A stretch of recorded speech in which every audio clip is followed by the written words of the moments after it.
Bonjour au programme, nouveau moteur sur le Hyundai iX35 à bord de la Ferrari 458 Italia Challenge, un record de plus pour Rice Milan, mais avant plein phare sur la sélection cadeau de Noël d'Auto Plus.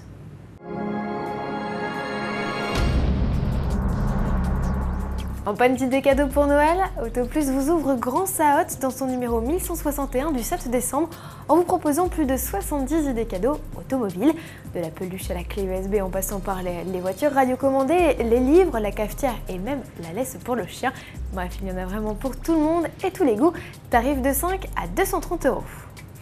Bientôt un an que le iX35 arpente nos routes. À cette occasion, Hyundai enrichit la gamme de motorisation de son SUV. Aux côtés du 2 litres CRDI décliné en version 136 et 184 chevaux, on note l'arrivée d'un diesel entrée de gamme.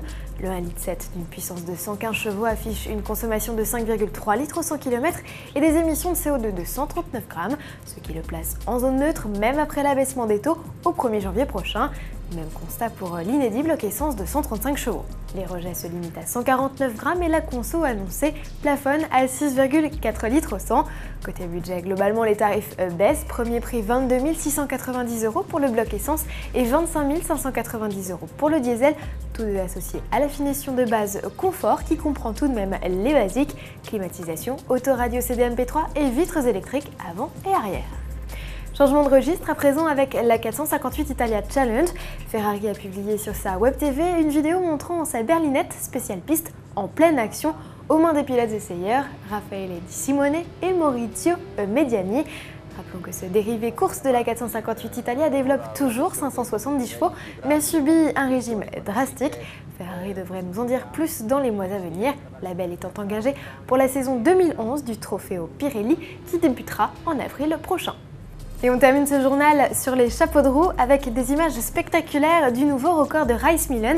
Après Pace Peak, le pilote néo-zélandais a réalisé la montée de la dangereuse montagne de Rio do Rastro dans le sud du Brésil, tout en drift comme à son habitude avec sa Hyundai Genesis de 750 chevaux.